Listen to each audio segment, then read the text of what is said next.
Alors bonsoir à toutes et à tous, je suis ravi de vous retrouver pour une 454e rencontre Vlil et ce soir donc on reçoit Vincent Tassi pour son ouvrage Marat aux éditions Au Diable Vauvert. Bonsoir et Marion Mazuric évidemment, la légende Marion Mazuric, la directrice, fondatrice des éditions Au Diable Vauvert. Bonsoir à tous les deux.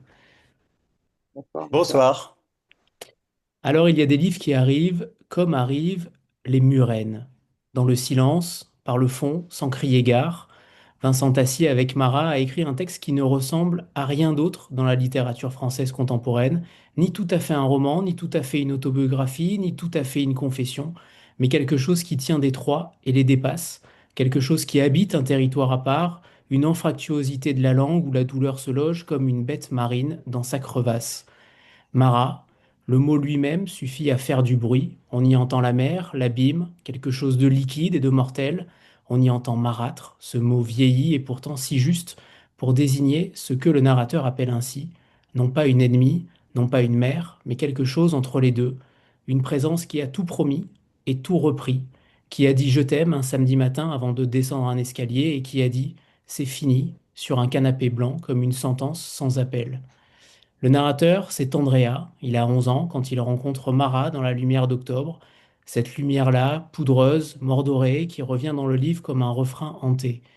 Il a 15, 16, 17 ans quand il commence à comprendre que la douceur peut être un piège, que l'amour peut avoir la forme d'une mâchoire refermée, que les dents recourbées vers l'intérieur ne laissent pas sortir ce qu'elles ont pris.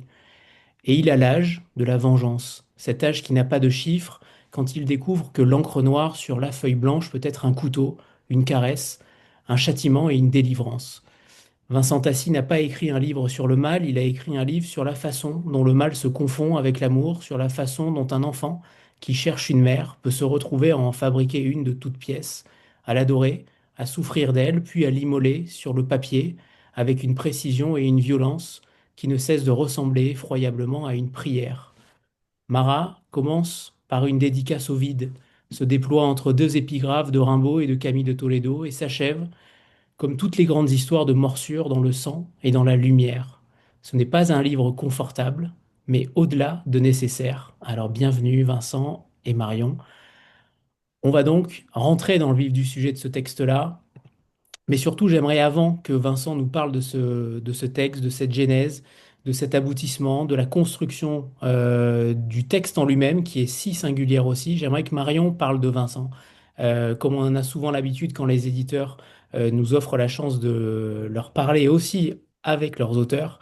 Marion, comment tu as découvert Vincent, qu'on avait aussi invité pour Les Nouveaux Déviants, ce texte, ce recueil de nouvelles qui était véritablement explosif avec tant de littérature et tant de styles différents. J'aimerais que tu nous parles de Vincent, de son entrée au catalogue, puisqu'il te remercie aussi longuement à la fin. Qui est Vincent Tassi? Quel travail effectues-tu avec lui et surtout, quelle chance tu as aussi, peut-être, de travailler avec lui? Tout à fait, oui, c'est surtout sous cet angle-là, la chance. Bah, en fait, c'est vraiment une histoire de chance, d'ailleurs, de destin un petit peu, parce que ma première rencontre avec Vincent, c'est la rencontre avec un jeune homme âgé, en fait, à l'époque, du même âge que son personnage dans Marat, qui est, bah, comme vous le voyez aujourd'hui, mais avec quelques années de moins, une quinzaine d'années de moins, hein, je crois, Vincent.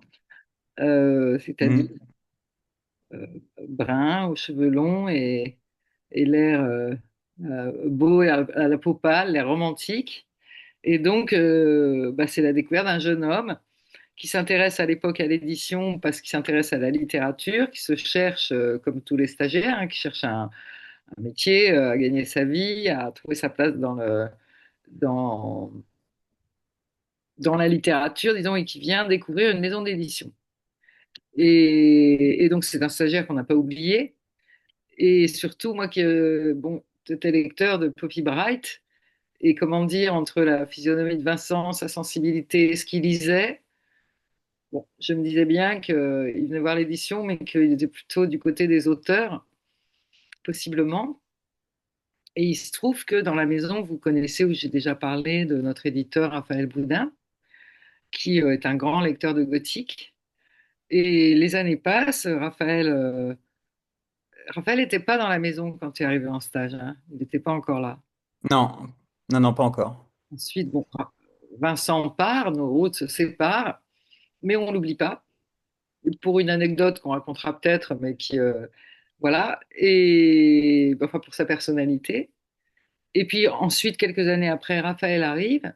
Et Raphaël, donc, est un éditeur qui écrit lui-même, qui est très fan de littérature fantastique, qui est rentré beaucoup dans le catalogue du diable par des auteurs comme Poppy Bright également, comme Neil Gaiman, et qui connaît très très bien le fantastique contemporain, qui le suit de près.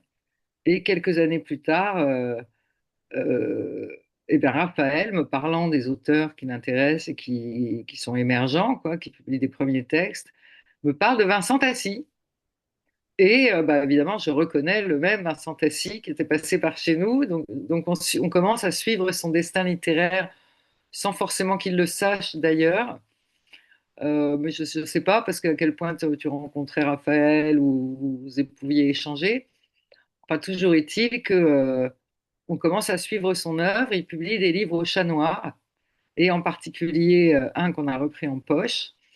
Et, et donc, je vois, alors le profil littéraire de Vincent, qu'est-ce qui était tout à fait remarquable, c'est qu'il était fan de Poppy Bright, fan d'écrivains gothiques, fan de fantastique et aussi d'écrivains qui travaillent sur la violence ou la cruauté, mais qu'en même temps, c'était un étudiant de lettres brillant, ça se voyait, et stagiaire plus brillant littérairement que formé à l'édition, par exemple, hein.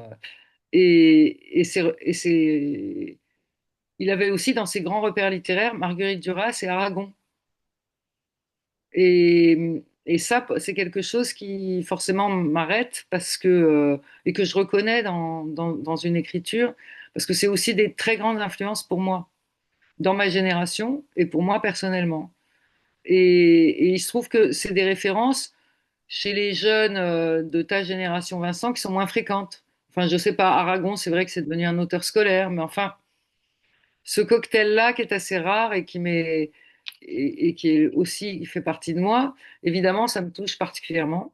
Et on reconnaît ça dans ses premiers livres, c'est-à-dire bah, très vite, en fait, Vincent, il est également plus qu'apprécié, parce que tu nous en diras plus, vous vous rencontrez assez vite aussi, par Morgane Cossarieux, qui est une autrice Mm. donc, qui rentre au catalogue, que je suis depuis très longtemps, en fait, depuis même la mort de Jacques Sadoul. Donc, vous voyez, c'était en 2007. Et, et du vivant d'Ayerdal. J'ai commencé, moi, c'est Ayerdal qui m'a signalé Morgane quand il était encore vivant, donc ça fait longtemps. Mais c'est un peu comme Christophe Siebert, c'est des auteurs qu'on a regardés bien avant de les publier, on les a regardés grandir en se disant, en étant sûr que ils étaient tout proches de nous, quoi. Et ils se sont tous, voilà. Donc très vite, via parce qu'ils publient. En fait, il s'impose et auprès, par exemple, de Morgane, de Raphaël, enfin de gens de la maison, comme une des plus belles plumes, avec cette influence que je vous ai décrite, comme une des plus belles plumes du fantastique. Il écrit- Vincent, il a d'abord une écriture tout à fait sublime, quoi, et très, très travaillée, en même temps absolument pas maniérée, mais quelque part très instruite. Et en même temps, voilà, il fait de la littérature de genre, donc surtout pas académique, surtout pas snob, surtout pas où il n'y a pas de superflu, il n'y a pas de frime avec la langue, quoi. Bon, par ailleurs, bah, sa vie à lui, c'est qu'il continue ses études et que finalement il choisit l'enseignement. Je pense que tu nous diras, mais si tu choisis l'enseignement, c'est parce que tu découvres que tu es quand même écrivain, qu'il te faut un métier qui te permet d'écrire. C'est moins facile quand on travaille dans l'édition. Et, et puis, je pense que tu es plutôt du côté de l'écriture que de l'action, comme le sont les éditeurs, parce que nous, on est des gens d'action, hein, en fait. Et, et donc, bah, il continue ses études et il passe brillamment l'agrég de lettres avec un bagage. Et puis ensuite, il travaille sur Marguerite Duras en thèse voilà. Enfin, donc, il continue à approfondir sa connaissance très fine de la littérature et de la littérature contemporaine. Et il continue à écrire du fantastique et de livre en livre, de nouvelle en nouvelle. Bon, je vais vite, hein, mais il s'impose vraiment dans l'imaginaire avec, comme un auteur remarqué, tu nous diras si tu as eu des nominations dans les... Enfin bon, entre les anthologies où tu participes, les éditeurs qui te publient, il intéresse ActuSF, enfin bon voilà. Et bah, jusqu'au moment où il nous envoie ce voix avec cette... il y avait quelque chose de l'ordre du doigt du destin qui nous indiquait la voie à tous, quoi. C'est-à-dire qu'un jour, tu nous envoies ce manuscrit qu'on va dire on attendait, de Marat. Et donc avec l'idée de faire un manuscrit plus mixte, enfin en tout cas plus proche de la littérature blanche, où l'écriture peut se déployer, puis aussi un propos sur la littérature, et de façon différente dans les romans fantastiques qu'on aime beaucoup par ailleurs, qui peuvent être assez gothiques. Mais déjà, celui qu'on avait réédité en poche était tout à fait magnifique et très bien écrit, et il jouait sur des tas de registres très littéraires et en même temps le fantastique. Et donc, on lit Marat et puis bah, on décide de le publier. Et c'est le moment d'ailleurs où commence une période assez... elle n'est pas finie d'ailleurs, elle continue à commencer. Une période assez bénie pour Vincent, puisque il participe au prix Jacques Sadoul 2 fois. Il est le challenger qui gagne pas, mais qui est vraiment dans la toute dernière shortlist, avec une vraie admiration du jury sur sa langue. En fait, il gagne pas parce que bah, une autre nouvelle sur un pitch, enfin, un prix de la nouvelle, en fait, celui qui gagne, c'est pas, c'est aussi la meilleure idée, la meilleure nouvelle, enfin voilà, c'est. Mais Vincent, lui, à chaque fois, il s'installe, à chaque fois qu'il fait une nouvelle, dans le dernier carré des, des, des plus remarquables, quoi. Et donc, bah, son nom circule de plus en plus parce qu'il est lu par des jurys qui regardent son œuvre, etc. Et puis, ActuSF vous propose, avec Morgane Cossarieux, d'écrire un roman à 4 mains qui s'appelle Le Festin des larmes, que je n'ai pas encore lu parce que bah, il est sur ma palle, mais j'ai des priorités bah, ce qu'on produit, mais que je vais lire. Je sais qu'il est excellent. Joël Ventrebert m'en a dit le plus grand bien. Il a été en lice pour le GPI et il vient de remporter le prix Imaginal. Donc ce roman est coécrit avec Morgane Cossarieux, qu'on publie par ailleurs, est un roman qui a failli avoir les 2 grands prix de l'imaginaire, quoi. Bon, il en a eu un sur les deux, le prix des Imaginales, il y a exactement 5 jours. Et donc, bah, tout d'un coup, Vincent, il y a une espèce de bascule qui est en train de se faire, même si, bien sûr, elle n'est pas encore réalisée en litté, où là, bah, moi, je suis très très contente de Mara, je vous en parlerai après. Et je suis quand même un peu déçue par la réception, par les critiques de littérature blanche, mais je suis pas très étonnée parce que enfin, ça aurait presque été miraculeux qu'on y arrive du premier coup sur un premier livre, mais ils sont pas très très curieux des auteurs qui arrivent de ce qu'ils appellent les littératures de genre. Et, et bon, voilà, pour l'instant, on n'a pas eu encore des unes du Monde ou de Libé sur Marat. Et voilà, donc ça fait déjà deux romans au catalogue du diable, un qui est une réédition, un qui est un inédit, et on a bien l'intention de continuer et d'imposer petit à petit Vincent, pas seulement dans l'imaginaire, où là il est en train de devenir quelqu'un dont on parle, récompensé, etc. Et voilà, mais aussi dans la littérature. Et ça me permet de parler de Marat, parce que Marat, c'est d'abord, bon, c'est un roman c'est de le fantastique, c'est de la littérature, hein, mais c'est un roman que je trouve, c'est exactement ce que tu as dit, qui ressemble à rien de ce qu'on peut lire par ailleurs, et qui est extrêmement beau, et qui est en même temps qu'une histoire très sensible, très contemporaine de famille recomposée et d'un ado qui doit grandir dans une relation qui est finalement assez toxique, mais qui l'est pas parce que il y aurait des violences. C'est une violence psychologique et une violence affective, mais qui est très forte. Et en fait, parallèlement à cette rencontre avec cette belle-mère qui arrive dans sa vie, la littérature arrive dans sa vie. Et la littérature, c'est la conjuration. Pour nous tous, c'est la catharsis, c'est la conjuration. Donc ce livre, c'est à la fois la catharsis d'un ado, la conjuration du mal, et en même temps une forme de vengeance littéraire. Et donc derrière, il y a un discours sur la littérature qui est tout à fait magnifique. D'abord parce que cette figure de belle-mère, c'est une figure littéraire par excellence, avec des grands textes qu'on connaît tous. On va commencer par évidemment Vipère au point, etc. Mais c'est une figure d'ailleurs de la pop culture. Mais Vincent, il attire jusqu'aux limites de la littérature et du réel. Et donc, on est dans une frontière. Donc, le livre, c'est à la fois un discours sur la littérature et sur l'invention, l'imaginaire, le pouvoir des mots, qui est magnifique, et où il y a vraiment des pages d'une grande intelligence sur ce que c'est que la littérature fantastique par rapport à la littérature, ce que c'est que le ressort fantastique dans la littérature, et qui est très lié en fait à la puissance des mots eux-mêmes, parce qu'on peut tout faire avec des mots, y compris les traiter comme des armes. Et ça, c'est très beau. Et puis en même temps, c'est un éloge justement d'une littérature qui soit ouverte, qui soit pas formatée, quoi, qui soit très libre, très puissante. Donc, donc c'est un des plus beaux livres. Moi, je pense que c'est un petit classique et c'est un livre. Alors déjà, je pense qu'on a envie de le donner quand on l'a lu. Il est pour tous les publics, bien sûr, mais je pense qu'il est particulièrement impactant sur un jeune, euh, pour les jeunes qui ont des familles, quoi, c'est-à-dire tout le monde. Mais c'est un livre de formation quelque part aussi. Et puis c'est un livre qui vous révèle le pouvoir de la littérature. C'est un livre, quand vous l'avez lu, vous aimez la littérature pour son grand pouvoir sur nos vies et sa grande liberté. Et puis ce que j'aime aussi dans les livres de Vincent, c'est que c'est jamais manichéen. C'est une perception complexe d'une réalité qui est complexe, y compris dans les sentiments amoureux, de peur, de qui est-on soi-même, de qu'est-ce qu'on devient. Enfin, c'est un livre qui est très profond. Moi, je rêve que ce livre il soit programmé pour les classes de première dans tous les lycées de France, quoi. Et je suis persuadée que ça changera un peu le monde, mais bon, voilà. Ouais. Alors justement, Marion a parlé de ce transfuge un peu de genre.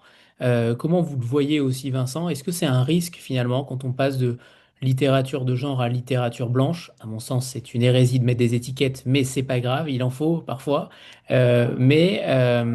Est-ce que c'est un risque pour vous? Est-ce qu'au contraire, c'est un plaisir? Est-ce que c'est un plaisir coupable? Est-ce que c'est un pas de côté? Comment vous classez Mara finalement dans votre univers? Il y aurait beaucoup de choses à répondre, c'est une question compliquée. Le livre a jailli, il s'est imposé au-delà comment dire, des chapelles. Et je l'ai fait sans me poser véritablement la question, mais je devais le faire. Au départ, en fait, l'histoire de cette marâtre devait être le- la backstory d'un personnage dans un roman fantastique. Mais j'ai été bloqué dans l'écriture de ce roman que j'ai par ailleurs abandonné, c'était il y a quelques années. Et j'ai compris en fait pourquoi j'étais bloqué. C'est parce que l'histoire que je voulais raconter, c'était uniquement celle de cette marâtre.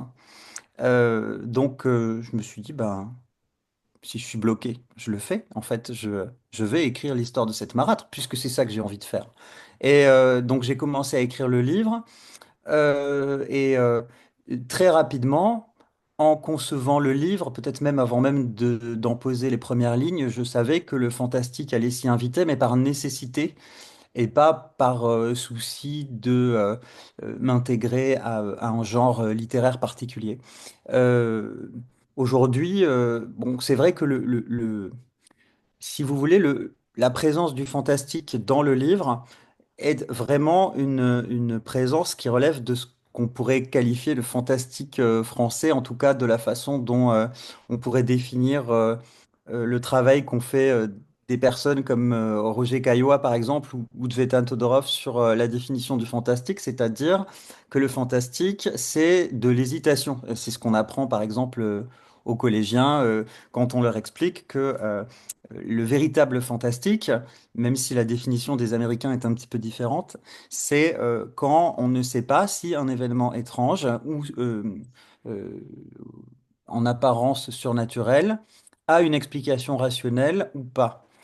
Et donc, pour le coup, Marat s'inscrit complètement dans cette espèce de vieille tradition à laquelle, en fait, peu de textes de la littérature appartiennent, puisque la plupart des textes qui sont fantastiques pendant la plupart du récit, finissent par apporter une réponse. Il y a très peu de textes qui vont laisser le lecteur dans le doute quant à la nature des événements euh, tout le long. Par exemple, il y a Le Chat Noir d'Edgar Poe, euh, et puis, euh, et puis La Vénus d'Ille, par exemple, de Prosper Mérimée. Et donc, c'est pour ça que, en fait, de mon point de vue, la question ne se posait pas forcément. Il y a eu un jaillissement. C'est un livre que j'ai conçu de façon assez instinctive et je dirais presque facile, euh, en tout cas avec une forme d'évidence. Et, d'ailleurs, ça rejoint tout à fait le propos du livre et l'écriture du livre, qui est aussi, je pense, une écriture du jaillissement, quoi, qui est pas, enfin, qui est pas sophistiquée, lissée, etc. J'aimerais que vous nous parliez aussi du jeu que vous faites avec le lecteur. Finalement, tout au long du texte, je me suis posé la question de savoir si la première personne du singulier, c'était véritablement Vincent Tassi, si c'était un narrateur différent, si c'était un imaginaire aussi, on va pas dire une dimension parallèle, mais presque, en tout cas le corps à côté de l'esprit. Comment vous avez travaillé au-delà de la construction, puisqu'on va parler ensuite de la construction du texte, avec ces deux textes finalement qui sont à poser l'un après l'autre. Mais avant ça, est-ce que c'était un jeu aussi de jouer sur cette question de l'autobiographie, ou en tout cas sur certains aspects, pas forcément sur tout, mais sur certains aspects? Alors, oui, c'est un jeu. C'est un jeu très drôle, très libérateur, très agréable. Euh, Il y avait un livre que j'avais lu il y a quelques années et qui m'avait marqué. C'était le livre de Delphine de Vigan qui s'appelle D'après une histoire vraie. Je ne sais pas si parmi vous quelqu'un l'a lu. Je suppose que oui. C'était un livre que j'avais trouvé fascinant parce que il mettait le lecteur dans une position que j'avais jamais vu pousser jusqu'à cette limite. C'est-à-dire que le livre se présente comme un texte autobiographique et donc à chaque instant le lecteur est dans la position de se dire que ce qui s'est passé dans l'histoire est vrai et a réellement eu lieu dans le monde réel. Donc ça, c'est un dispositif littéraire qui m'avait fasciné. Et par ailleurs, on sait que les, euh, c'est souvent un argument pour accrocher, de dire telle fiction est inspirée de faits réels. Il suffit de dire que c'est inspiré de faits réels pour que, il y ait une partie de notre cerveau qui considère que tout ce qui est écrit s'est passé dans la réalité. Donc, moi, je joue avec tout ça, avec tout cet imaginaire de l'histoire qui serait fondé sur des faits réels. Et donc, je brouille les cartes avec beaucoup de plaisir. Je pousse le dispositif, je crois, jusqu'à un point un peu limite, et qui, effectivement, a, parmi les premiers lecteurs du livre, puisque la sortie du livre est assez récente, a plutôt fonctionné parce que ça a mis les lecteurs dans une position à la fois un peu jubilatoire et inconfortable, dans la mesure où j'ai des lectrices qui m'ont dit j'ai trop envie de savoir, mais je ne vous pose pas la question. Ou des lectrices qui ont dit euh, je vous pose pas la question parce que le livre invite à ne pas poser la question de est-ce que ce livre raconte votre histoire à vous, Vincent Tassi? Est-ce que vous l'avez, jusqu'à quel point vous avez maquillé votre histoire ou est-ce que c'est de la fiction pure, etc. Et voilà, on est sur un petit peu sur la corde raide de tout le temps et moi j'adore ça et je me suis vraiment bien amusé. Ça se ressent vraiment, puisqu'on est dans le livre dans le livre dans le livre. Il y a quand même beaucoup de strates finalement qui sont décrites à travers cette construction-là, puisque quand vous allez arriver à un certain moment de l'histoire, vous allez avoir une surprise finalement, clairement une surprise qu'un autre texte va commencer. Et ça, j'avoue que je mets au défi quiconque de le voir venir. C'est totalement impossible à voir et j'avoue que c'est une superbe surprise parce que c'est un procédé que je connaissais finalement pas. Je n'ai jamais vu ça en littérature. Un twist aussi puissant, j'avais encore jamais vu ça. Bref, le livre commence par j'ai eu une marâtre, elle s'appelait Mara. Deux phrases extrêmement brèves, presque sèches, alors que l'ensemble du texte, l'ensemble du roman déploie souvent une prose très ample, très baroque, et cette entrée, elle est presque clinique.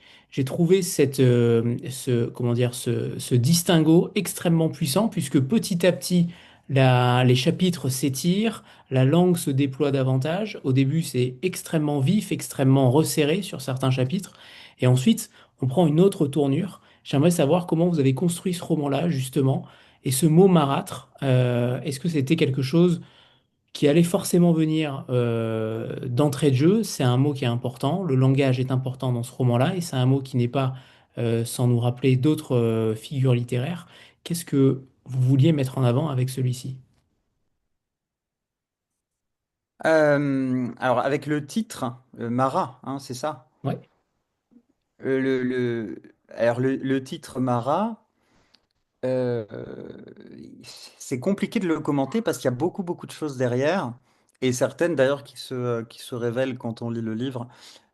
Mais euh, je trouve ça. Bah, déjà, je trouve que le mot Marat est très beau, et que tous les mots qui contiennent à un moment les phonèmes ara sont beaux, mais bon, bref. En tout cas, le mot marat qui fait penser au mot marâtre, c'est aussi une façon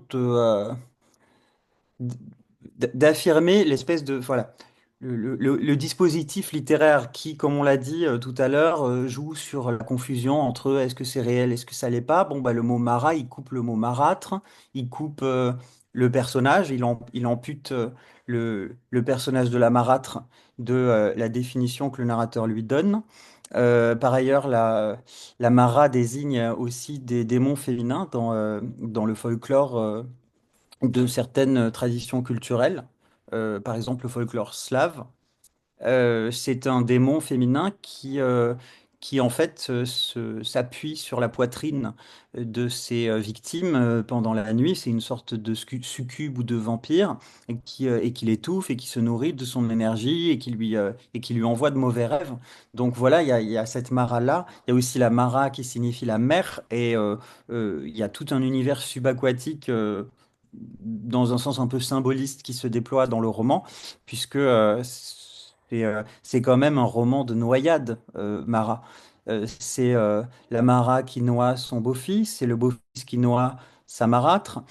Donc, si on veut, il y a tout un tas il y a quand même tout un tas de référents qui se cachent derrière ce titre, mais dont je me suis aperçu pas vraiment tout de suite. En tout cas, je voulais que le livre s'appelle Mara. Le livre Mara, bah, pour que je fasse un livre, il faut d'abord que je tombe amoureux de son titre. Si je tombe pas amoureux d'un titre, il y a pas vraiment de livre possible. Donc mes titres viennent toujours très tôt dans le processus de fabrication. Et donc voilà, là j'ai eu le titre et j'étais émerveillé par la simplicité de ce titre et un peu son agressivité. Et donc je l'ai appelé comme ça et ça n'a jamais fait l'objet de la moindre négociation, ni avec moi, ni avec les éditions du Diable Vauvert d'ailleurs. Et sur la sécheresse, justement, du début, et ensuite l'amplitude du roman, de la langue.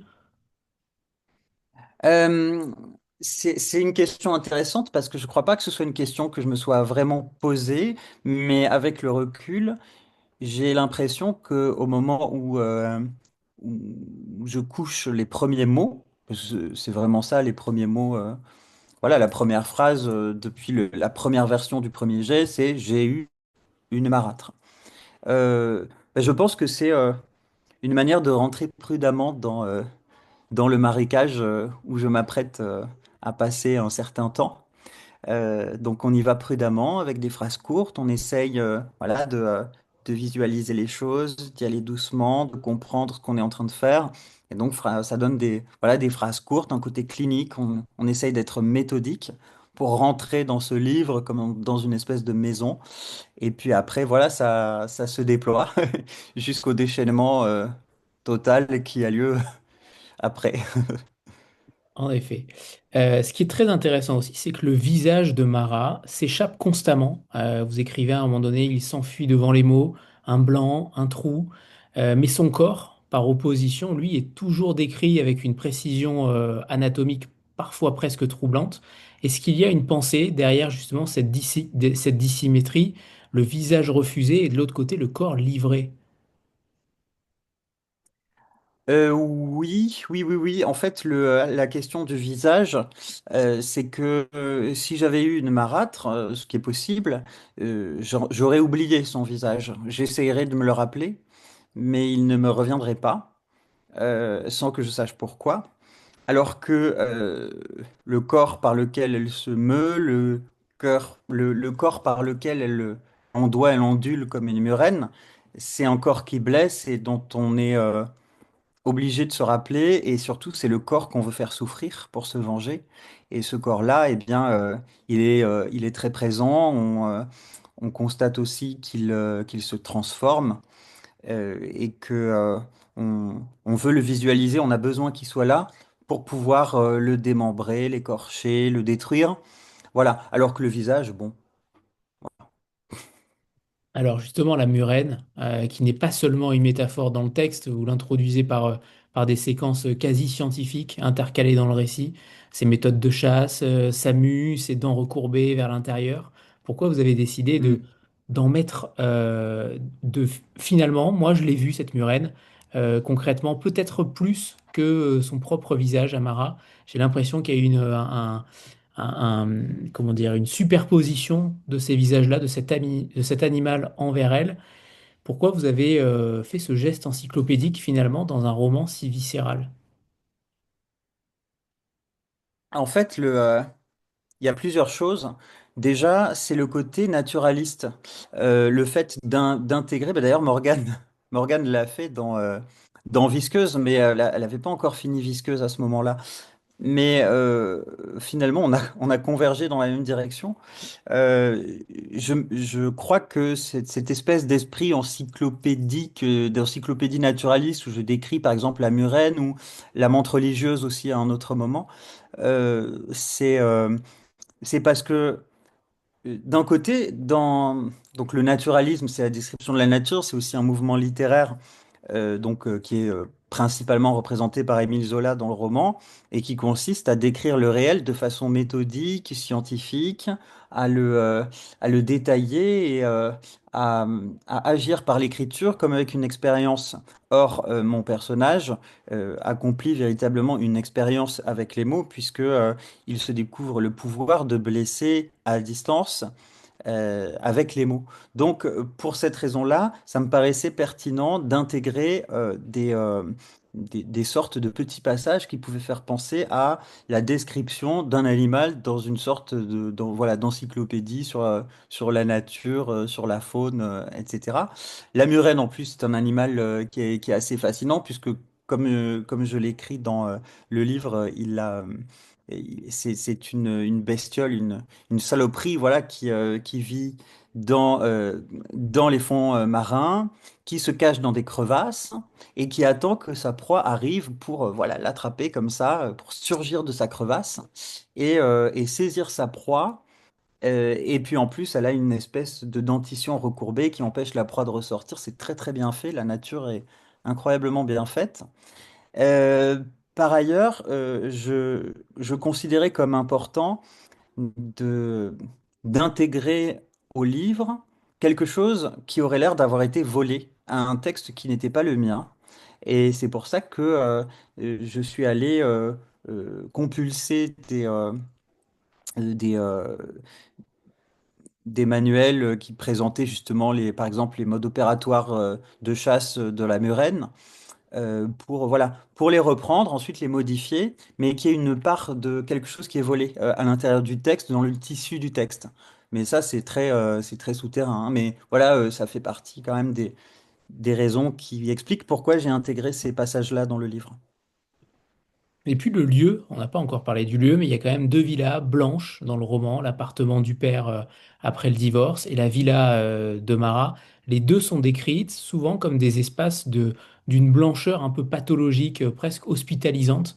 Est-ce que c'est une Oui. coïncidence ou au contraire une architecture délibérée dans le roman? On sent qu'il y a un lieu, deux lieux qui sont d'une blancheur absolue. Et c'est rare d'avoir aussi peu de couleurs finalement dans des endroits comme ceux-ci.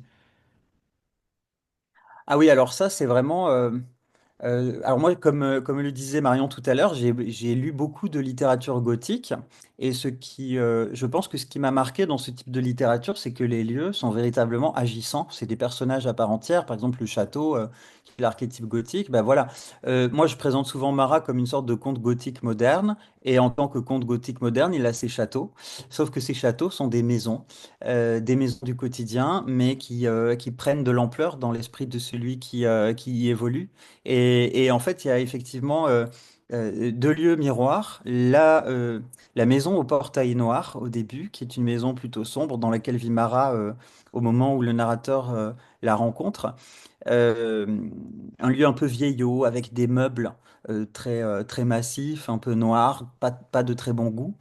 Et puis après, de la même manière que les personnages vont muer, comme le font d'ailleurs les Murennes, eh bien, les lieux aussi muent, puisque de la maison au portail noir, on déménage en passant par la transition d'un appartement assez, assez blanc, aussi un peu stérile, vers la villa où le père du narrateur et donc sa femme, qui est la marâtre. Cette famille déménage dans une villa qu'ils ont fait construire, une sorte de villa d'architecte, très clinique, avec du carrelage blanc, tout est blanc, c'est un peu impersonnel. Et le lieu a l'air de regarder, d'être un espace voilà, de transformation. Et, euh, et finalement, là où les vieux châteaux du roman gothique ont un côté inquiétant pour leurs longs corridors, leurs souterrains, etc., les bruits de portes qui grincent et de grilles, eh bien là, le lieu gothique de ce roman, c'est la Villa Blanche, qui est une grande maison clinique où tout est trop géométrique et où cette géométrie excessive devient angoissante et devient le terrain d'une lutte véritablement terrible entre deux personnages notamment. Alors évidemment, on va parler d'Andrea, du narrateur, juste après, hein, mais là aussi, Mara, c'est le titre, mais c'est aussi cette femme qui est décrite comme quelqu'un qui veut devenir une mère absolue, déesse mère.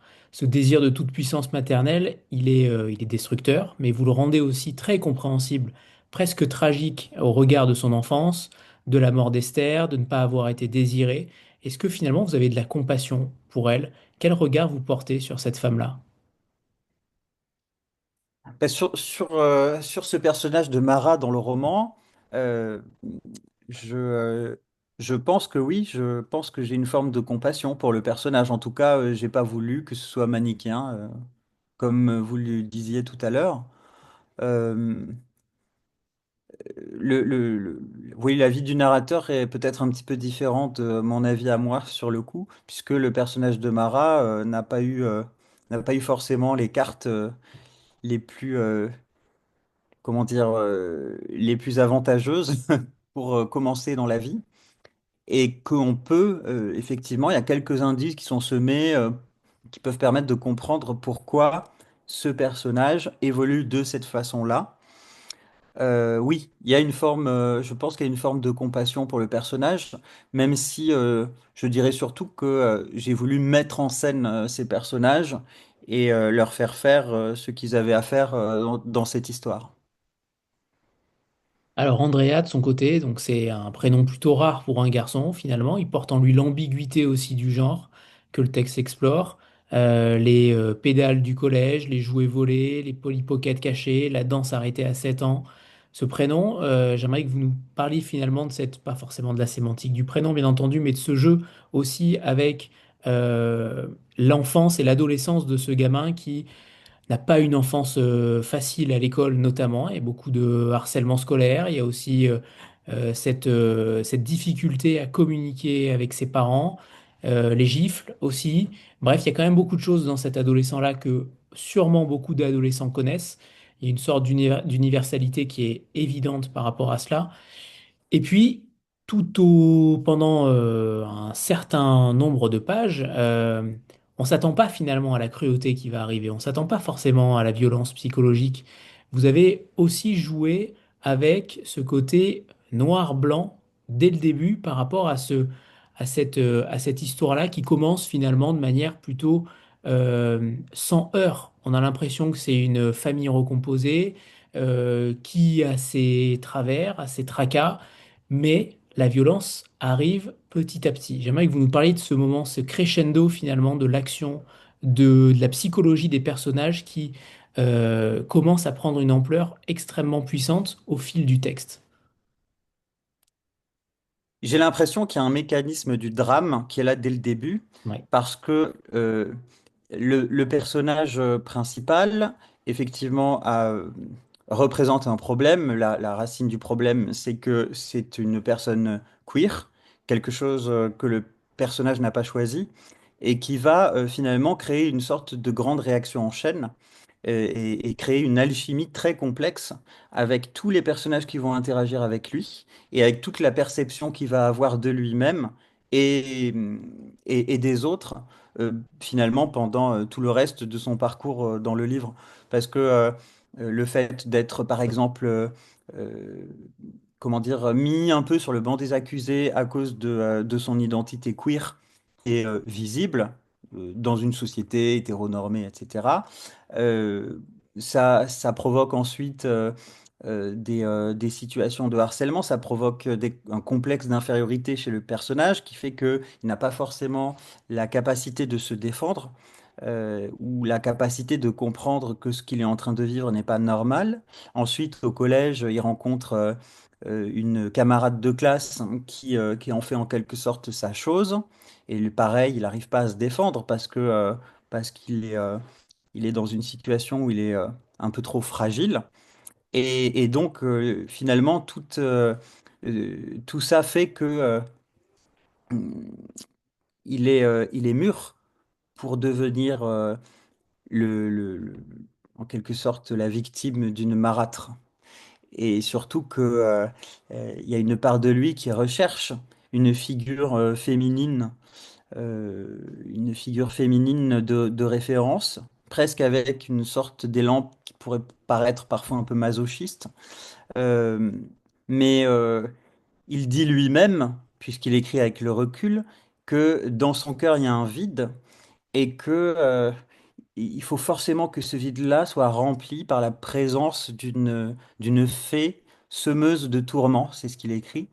Et, et à partir du moment où la fée semeuse de tourments, qui était la camarade de classe, disparaît, eh bien, la place est libre pour une autre fée, et cette fée pourrait être Mara. Et donc, voilà, après, ça va créer toute une réaction en chaîne. Bon, je vais pas rentrer dans tout ce dans tout ce qui s'ensuit, mais effectivement, tous les paramètres très tôt sont là pour que les choses se passent comme elles se passent. Parce que par ailleurs, au moment où ses parents se séparent, quand il est encore assez jeune, il a une douzaine d'années, 12 13 ans, ben, lui, par rapport à ce qu'il a vécu avant, euh, il veut surtout se faire discret, ne pas poser de problème. Et quand on veut se faire discret, qu'on veut pas poser de problème et qu'on n'ose pas se défendre, en général, on souffre après, quoi. Andrea, justement, il dit à plusieurs reprises qu'il est l'enfant de soi, SOIE, de son Mm. père, qu'il le protège. C'est une sorte de posture de protection un peu silencieuse, ne jamais faire de vagues, absorber la douleur des autres. C'est aussi ça, finalement, ce personnage-là, il est, euh, il est véritablement très ambivalent. On l'aime, on peut le détester aussi. Il y a quand même, on passe par beaucoup, finalement, d'émotions avec lui. Je trouve que c'est un personnage, tout à l'heure Marion disait qu'il n'était pas manichéen, c'est évident, mais il a plus que ça. Et on a l'impression que sa psychologie, elle est décortiquée de manière extrêmement vaste. Vous allez très loin dans la manière dont il décrit Mara notamment, mais au-delà de ça, au-delà de l'écriture, on a l'impression que psychologiquement, tous ces personnages-là sont d'une immense richesse. Je ne sais pas si vous avez conçu cette architecture psychologique extrêmement, de manière très détaillée, je ne sais pas, mais en tout cas, à la lecture, on a l'impression que ces personnages-là sont multiples et avec une puissance en eux qu'on voit rarement quand même en littérature blanche. Et c'est peut-être là l'apport du fantastique et de la littérature de genre aussi. Oui, ben en particulier pour le narrateur qui, qui déploie la cruauté et le désir de vengeance qu'il a en lui et qu'il n'ose pas exprimer en vrai par l'écriture. Et l'ambivalence de ce personnage-là, on la découvre parce que, en tant que lecteur, on est plongé dans l'intimité et dans la psyché de ce narrateur donc, qui s'appelle Andrea. Et, et donc, ça permet de se rendre compte qu'il est ambivalent et qu'il a aussi des pulsions très noires, très sombres, euh, notamment contre sa belle-mère, qui a l'air de cristalliser tout ce qu'il peut avoir en lui de haine, notamment aussi avec, enfin, il y a aussi son frère, son beau-frère, son frère par alliance, le fils de Mara. Et tout ça, en fait, il l'explore par l'écriture parce il ne se sent pas capable, ou en tout cas, il n'a pas la possibilité de le faire dans le réel. Et ça permet effectivement de créer une forme de complexité. Par ailleurs, tous les autres personnages, à partir du moment où on a expliqué un petit peu, mais même sans rentrer dans les détails, la situation de cette famille, des personnes qui composent cette famille et des gens qui la fréquentent, euh, ben, chaque personnage, effectivement, on peut comprendre pourquoi. Mara fait ceci ou Mara fait cela, les petites manipulations, les tristesses qui sont parfois justifiées, parfois non. Ouais, ouais, ouais, mais ça, c'est quelque chose qui se fait à partir du moment, voilà, où on a la base de l'histoire, ça se déploie, en tout cas, ça a été comme ça pour moi, ça s'est déployé plutôt naturellement. Je suppose que au moment de l'écriture, qui est assez, lointaine hein, maintenant, puisque c'était plutôt pendant l'année 2023. J'ai dû à des moments m'interrompre, me dire alors là, tel personnage, il devrait plutôt faire ci ou ça. Je me rappelle pas, mais j'ai pas le souvenir que ça a été difficile à élaborer. Sur la structure, on n'a pas encore parlé du livre qui est construit un peu comme un bestiaire, où chaque chapitre porte un titre qui commence par ça, son nom, son sourire, sa vie, sa mue, ses entrailles. Ça peut aller très loin. C'est une forme d'anatomie de marin, une sorte de dépeçage même, qui est aussi un portrait. Oui. Quand est-ce qu'elle s'est imposée justement, cette structure à vous? Qu'est-ce que ça vous permettait de mettre aussi dans la tension narrative? Alors au départ, il y a le titre du premier chapitre qui vient, son nom. Voilà, je vais parler de son nom parce que c'est vrai que euh, le, le moment où vraiment je sais que je suis bien dans le livre et que je peux le commencer, c'est quand j'ai trouvé le titre. Et le titre du livre, c'est le nom de Mara. Donc, premier chapitre, son nom. Pourquoi est-ce que je fais le livre? Parce que Mara s'appelle Mara. Et donc, à partir de là, je me dis, tiens, premier chapitre s'appelle son nom. Et puis après, en fait, mon personnage, finalement, sa vie tout entière, en tout cas jusqu'à un certain point, tourne autour de Mara. Pourquoi ne pas lui faire décrire toute son histoire euh, en faisant des morceaux comme ça qui concernent Mara et avec donc ce déterminant possessif, son nom, sa vie, ses enfants, son mari, ses parents. Voilà, on observe Mara morceau par morceau. Voilà, c'est comme ça en fait, c'est parti du titre du premier chapitre et presque tout de suite ça a été évident qu'il fallait faire comme ça. Très bien. Jennifer, c'est à toi. Bonsoir. Bonsoir à tous. Bonsoir. Salut. Bah écoute, je viens juste de le terminer. Moi, le roman, là, je l'ai lu en même pas 2 jours parce que c'est vrai qu'une fois qu'on a commencé, on a quand même beaucoup de mal à arrêter. Parce qu'effectivement, il est vraiment très puissant, que ce soit au niveau émotionnel, au niveau de la noirceur et en même temps, enfin bon, il y a tout un, il est dense, hein. Par contre, c'est vrai qu'il y a un panel d'émotions incroyable. Et ce que j'ai trouvé particulièrement intéressant, bon, il y a plein de trucs qui sont vachement chouettes. D'abord, l'écriture, c'est juste magnifiquement écrit, hein. Quand même, je le dis pour ceux qui hésiteraient à lire, ou l'écriture est vraiment magnifique. Mais en plus de ça, j'ai trouvé que le phénomène d'emprise était vraiment hyper intéressant. Parce que quand on commence le roman, on est presque amoureux de Mara aussi, en tant que lecteur. on la trouve extraordinaire, et puis ça passe, et puis progressivement, on voit pas où est le mal, et puis ça avance, et puis d'un coup, même le lecteur est pris un peu coincé lui-même, en fait, parce qu'on est dans la tête d'Andrea, et que cette Mara, elle est vraiment extraordinaire. Et ce que je me demandais, c'est comment. Ah oui, parce que aussi, ce que j'ai trouvé intéressant, c'est la façon dont Mara, en fait, comment dire, trompe son monde, en fait. Et c'est là que le phénomène d'emprise est vraiment intéressant, c'est que tout le monde, en fait, adore Mara, finalement. Et donc, ça, je me suis demandé comment tu avais pensé cette idée d'emprise. Est-ce que tu l'as pensée du début à la fin ou est-ce qu'elle s'est imposée toute seule? Enfin, voilà, c'était un petit peu ma question.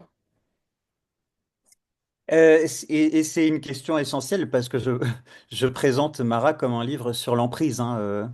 C'est vraiment pour moi le truc le plus important. Et quand je l'ai fait, et quand j'ai commencé à le faire, je voulais avant toute chose décrire un mécanisme d'emprise de façon, encore une fois, presque naturaliste. Même s'il y a du fantastique, hein, c'est pas, on voit que c'est pas incompatible en fait, hein. Euh, moi, c'était mon intérêt aussi et mon, mon moteur d'écriture principal, d'écrire un livre d'emprise psychologique. D'ailleurs, Festin de larmes en étant aussi, on voit que j'ai un petit souci avec le thème. Mais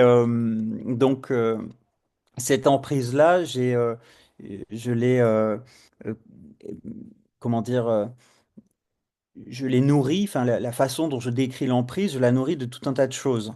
Je la nourris de certains souvenirs. Je la nourris aussi de tous les livres que j'ai lus sur ce thème, parce que j'ai lu beaucoup de livres de vampires et que la plupart des livres de vampires sont en fait des livres sur l'emprise. C'est vraiment une thématique tout à fait essentielle dans mon imaginaire et que j'ai choisi d'aborder dans Mara de façon, euh, comment dire, à travers l'image du miroir, de l'eau qui reflète, c'est-à-dire que finalement, qui a de l'emprise sur l'autre? Est-ce que c'est Andrea qui à la fin a de l'emprise sur Mara ou est-ce que c'est Mara qui a de l'emprise sur Andrea? Est-ce que c'est le livre qui a de l'emprise sur le lecteur? Et on a une espèce de jeu de reflets infini comme ça, euh, qui est un peu sans fin, qui est très baroque en fin de compte. Baroquisme d'ailleurs qui finit par s'imprimer dans l'écriture, je crois, en tout cas sur certains passages. Voilà, cette emprise-là, elle, comment dire, elle contamine l'ensemble du dispositif romanesque, puisqu'elle concerne aussi bien les personnages que le lecteur vis-à-vis du livre, etc., etc. Mais Et bien sûr que le sur l'emprise, but... est-ce que la littérature a de l'emprise sur le monde? Ah ben Exactement. ça aussi, c'est... Oui, ah Voilà. oui, Mais tout moi, à si fait. je peux me permettre d'ajouter quelque chose, c'est que je suis sensible à ce qui vient d'être dit parce que quand on lit le livre, comme il est très riche et profond, on peut trouver plein de choses sur la littérature, le fantastique, il y a un métadiscours, il est très très riche en fait, et c'est pour ça que c'est un livre qui est super bien pour les enseignants. Mais ça se lit comme ça vient d'être rappelé, c'est-à-dire de façon addictive. On peut pas on est sous l'emprise du livre, on peut pas le lâcher. Et ça se lit d'abord comme l'histoire d'un ado, d'un enfant qui grandit, qui va devenir adulte dans une relation d'emprise, avec toutes les questions que ça lui pose pour grandir. Et de ce point de vue-là, à l'intérieur d'une famille recomposée, dans une situation extrêmement banale, c'est-à-dire une belle-mère, et puis comment ça se fait, bah, comme ça, le père la rencontre, etc. C'est très concret, c'est très commun. Ce qui fait qu'on Mm. s'identifie tous à cette personne qui devient adulte et qui en plus assez queer, donc tout le monde s'identifie, quel que soit son genre, à mon avis, et qui souffre de ça. Enfin, il y a plus de familles recomposées que de familles de couples qui divorcent pas. Et donc, on est vraiment dans un roman accessible à tous, quoi. Enfin, c'est ça, parce que là, on est en train, pour ceux qui l'ont pas lu, je sais pas, si je me disais tout à l'heure en nous écoutant, mais qu'est-ce qu'ils vont en penser? Ils vont se dire que c'est un roman super compliqué. Mais pas du tout. C'est un roman extrêmement simple, mais extrêmement addictif et plein de sens, qui te fait poser plein de questions, mais qui est très simple à lire et qui ressemble à toutes les vies qu'on connaît. Et donc, c'est un très beau roman Oui, sur comment on s'en sort quand on est dans une relation d'emprise, même soft. Hein, il ne se fait pas violer par Mara, hein, c'est pas ça. Mais, et c'est des relations qu'on a tous expérimentées, les uns avec dans la famille, mais qu'on peut même expérimenter à l'école, bah, justement, dans la vie adulte, en fréquentant un pervers narcissique, ou je sais pas moi. Et on a même oui, oui, expérimenté c'est oui. Mm. Et on a même expérimenté aussi le vertige de se dire, mais après tout, est-ce qu'on est juste? Est-ce que c'est pas nous qui surinterprétons, etc. Et c'est une question qui est posée aussi à Andrea parce que finalement, on pourrait imaginer un livre à charge de l'ado écrit par dans une posture inverse. Mara, on peut douter à certains moments de est-ce qu'elle est vraiment si dégueulasse que ça, ou est-ce que on l'imagine à certains moments, on a de la compassion pour elle. Et je dirais même que Oui, oui, oui. Andrea véhicule ça aussi, c'est-à-dire que pendant longtemps, au tout début, Andrea, on a l'impression qu'il idolâtre aussi Mara, qu'il y a une vraie l'emprise, elle n'est pas forcément euh, unilatérale. On a l'impression il y a une emprise en effet de Mara, mais de l'autre côté, Andrea a aussi des étoiles plein les yeux quand il voit cette femme. Mm. Et elle peut devenir accro à ce que le déclenche chez lui. Exactement. Mais c'est vrai que c'est à double tranchant et c'est très intéressant parce que c'est extrêmement complexe dans les mécanismes psychologiques, pas dans le livre, mais les mécanismes psychologiques qui sont décrits sont au-delà de complexe. On a vraiment l'impression que tout se passe dans leur tête et c'est ça qui est intéressant, c'est la richesse de tous ces personnages-là. Parce qu'il y a d'autres personnages dont on n'a pas encore parlé, c'est le père, la mère, c'est Maxime aussi, le meilleur ami par qui tout commence finalement. Ce meilleur ami qui finalement, avec un seul mot, fait tout basculer finalement aussi avec ce mot allô, que Andrea utilise, et c'est aussi la question du langage, est-ce que un gamin peut utiliser un autre mot un petit peu savant finalement, le mot allô, autrement que par copier son voisin? C'est aussi une question importante sur le langage. Mais j'aimerais que vous nous parliez de ces autres Mm. personnages, ces personnages satellites justement, et notamment Alexandra, Maxime et les deux parents qui ont aussi leur mot à dire dans cette histoire. Alexandra, c'est un personnage qui vit dans l'ombre de son frère, hein. Le deuxième enfant de Mara, une fille qui est arrivée un an après son frère et, euh, et qui est très effacée, qui est moins aimée. Euh, En tout cas, du point de vue d'Andrea, pour lui, c'est évident que Alexandra est moins aimée que son grand frère. Euh, D'ailleurs, euh, les prénoms sont assez révélateurs de ce point de vue-là, hein. Maxime, le maximum, Alexandra, celle qui est un peu expulsée. Euh, et C'est le donc, personnage le plus fragile du roman, j'ai eu l'impression. oui, oui, oui, oui, oui. Oui, je pense aussi, oui, d'une certaine façon. Et ça devient une espèce de présence presque spectrale par la suite. Et puis Maxime, évidemment, qui prend beaucoup de place, hein, qui est l'amour de sa mère, le plus beau, le plus intelligent, qui a toujours raison, qui occupe la place de l'homme de la famille et qui finalement finit par avoir beaucoup de mépris pour le narrateur, alors qu'au départ ils sont amis. Finalement, leur relation se dégrade assez rapidement parce que, notamment, j'imagine, en tout cas, c'est comme ça que je l'ai écrit, parce que Andrea est queer, Andrea est différent et Maxime correspond un petit peu plus au canon de la société et ça devient un petit peu gênant d'avoir quelqu'un comme Andrea dans son entourage, donc il finit par le rejeter, par le prendre en dérision, se moquer de lui. Donc ça aussi, ça contribue finalement à la dégradation des relations au sein de cette famille recomposée. Et puis il y a le père aussi qui finalement subit une blessure terrible au départ en étant quitté par la mère d'Andrea et de son frère. Il est, il est abandonné, il est perdu. Et donc, quand il se remarie, il est prêt à tout pour que cette fois ça marche. Là, je la fais courte, hein, c'est peut-être un petit peu plus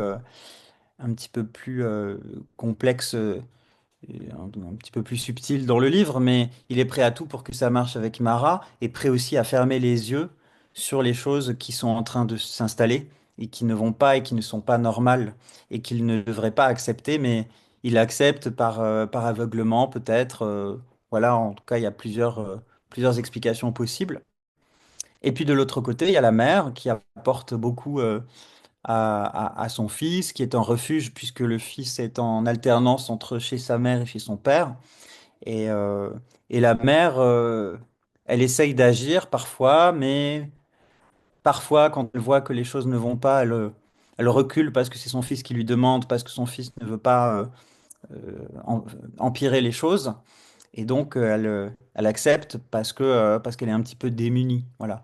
Et toute cette galaxie de personnages, en fait, est en plein, enfin, se prend de plein fouet la réalité d'une famille recomposée, comme il y en a probablement plein, euh, énormément. Et c'est vrai que c'est pour ça aussi que la question de l'universel ou quoi que du collectif, elle est très intéressante, parce que c'est un livre qui raconte une sorte de drame avec le prisme d'une certaine horreur psychologique, mais,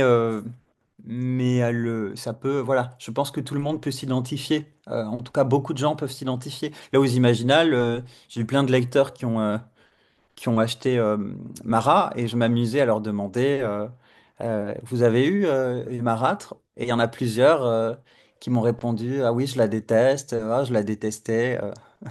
Voilà. Donc ce n'est pas un livre à offrir à une marâtre. Quoique, ça peut Je être pense que intéressant. l'aveuglement peut aller très loin, hein. Voilà, je pense qu'il y a des marâtres qui peuvent lire le livre sans se rendre compte qu'elles sont des marâtres. Même si j'aimerais bien que quand même elles se rendent compte. On va saluer Marion qui va, à mon avis, partir. Merci Marion. Et Merci on- beaucoup. Toujours des moments super chaleureux et ça fait tellement plaisir de consacrer comme ça des soirées à la littérature. Donc, merci beaucoup à tous et à Merci bientôt, Marion. j'espère. Merci Marion. À bientôt. À bientôt, Vincent. À très vite. Ciao, ciao. On va prendre une petite photo de groupe avant que vous nous lisiez le premier extrait. Vincent, voilà, préparez-vous pour la photo de groupe. C'est bon, parfait. Allez, c'est parti Vincent pour le premier extrait. C'est à vous, on vous écoute.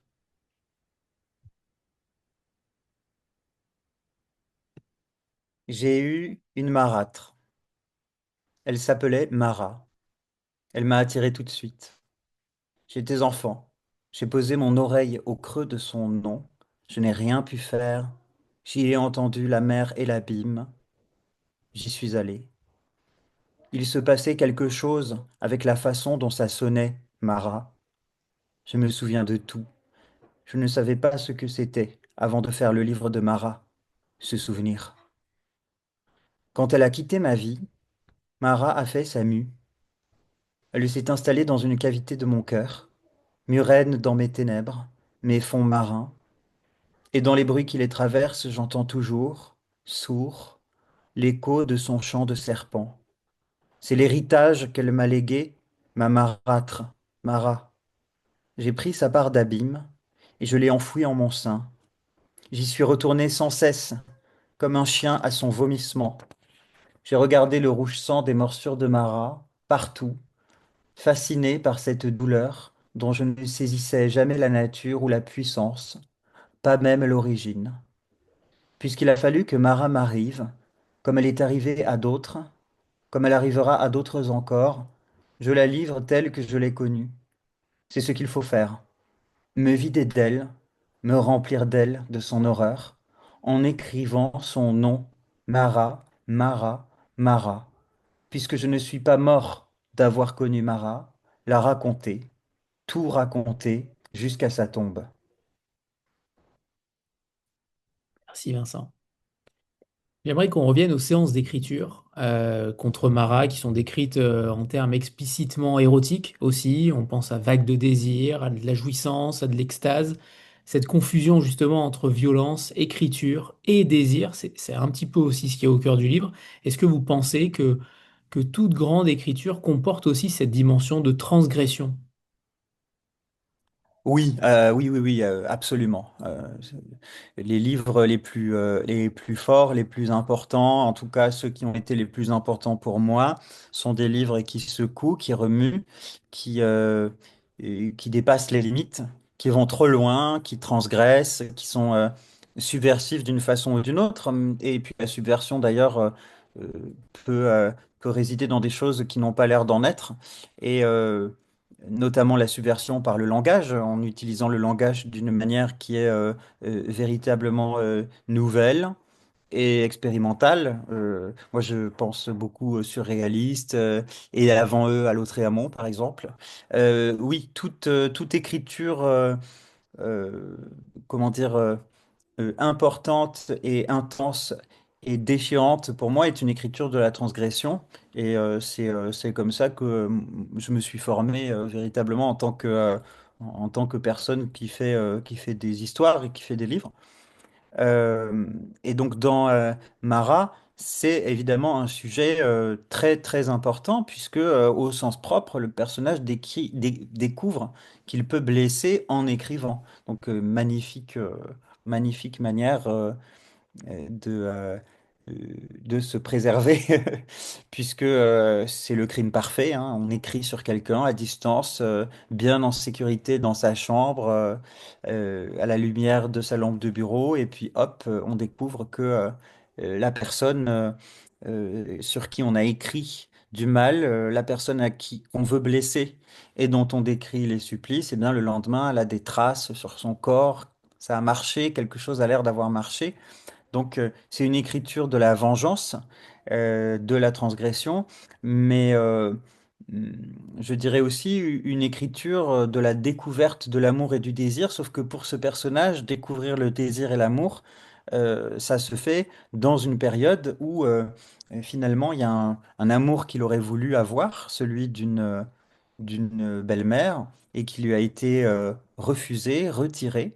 Et donc, je suppose que pour un profil comme ça, dans une période comme ça, l'écriture va se transformer en solution pour renverser le stigmate en quelque sorte.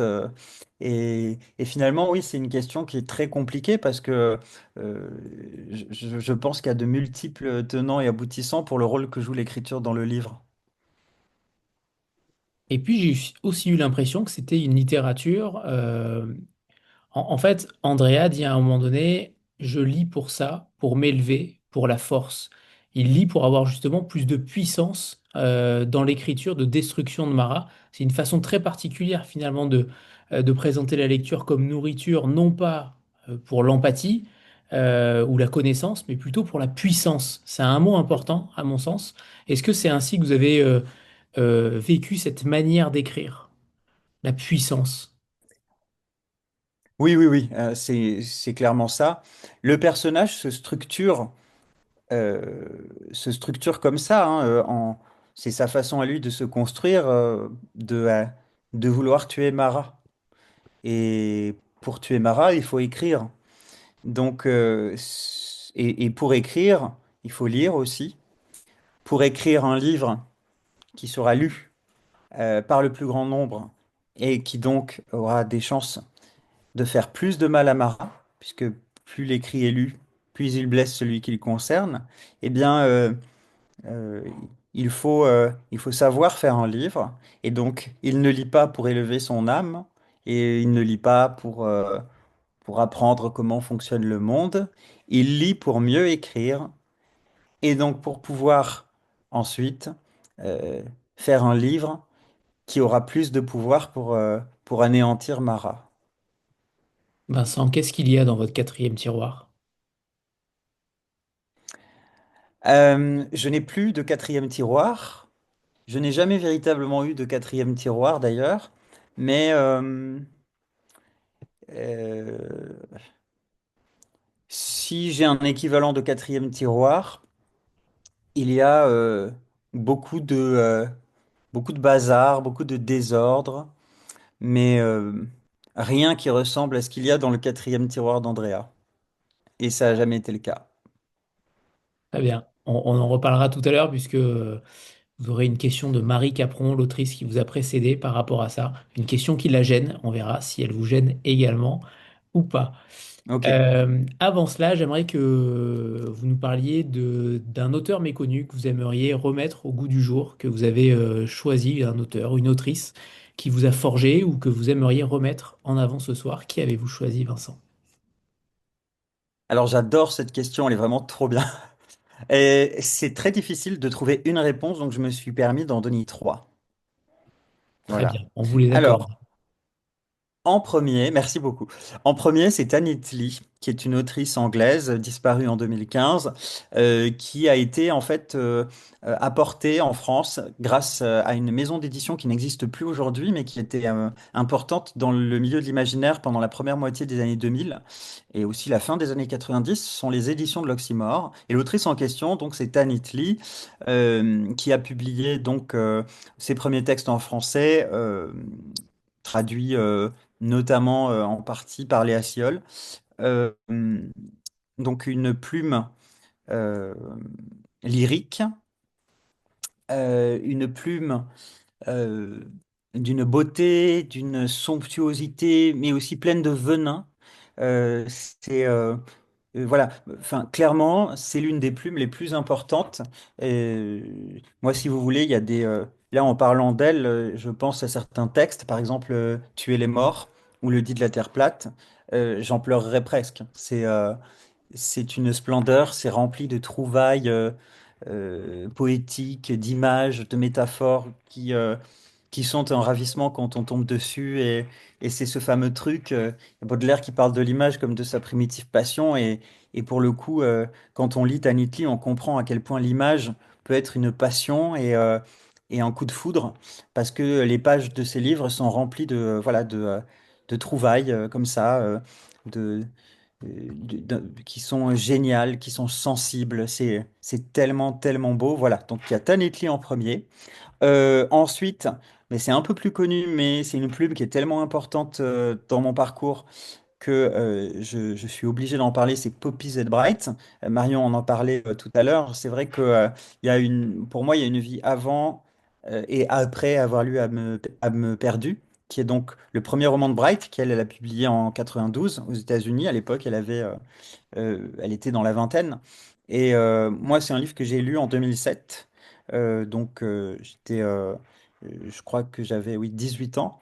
Et ça a été un choc total de lire un livre comme ça, queer, transgressif, une sorte de road movie vampirique ultra violent, sur fond de musique gothique. Voilà, il y a un avant, un après. C'était extraordinaire. Et puis enfin, pour terminer, et là pour le coup, je pense qu'on est vraiment dans le truc un peu, voilà, oublié. C'est marrant parce que j'en parlais aux Imaginales en table ronde il y a quelques jours. Et je vais en reparler. Il s'agit de Valentine Penrose, hein, donc Penrose. Et c'est une autrice un peu oubliée qui a appartenu plus ou moins au mouvement surréaliste, que vous l'avez compris, j'aime beaucoup. Et elle a publié en 1957 un livre qui s'appelle La Comtesse sanglante et qui est une sorte de biographie romancée de la comtesse Erzsébet Báthory. Et donc la comtesse Erzsébet Báthory est une figure historique, hein, donc qui a véritablement existé fin 16 siècle et début 17e, et qui est une sorte de vampire, en tout cas considéré comme les vampires réels de l'histoire, avec par exemple Gilles de Rais ou Vlad Tepes.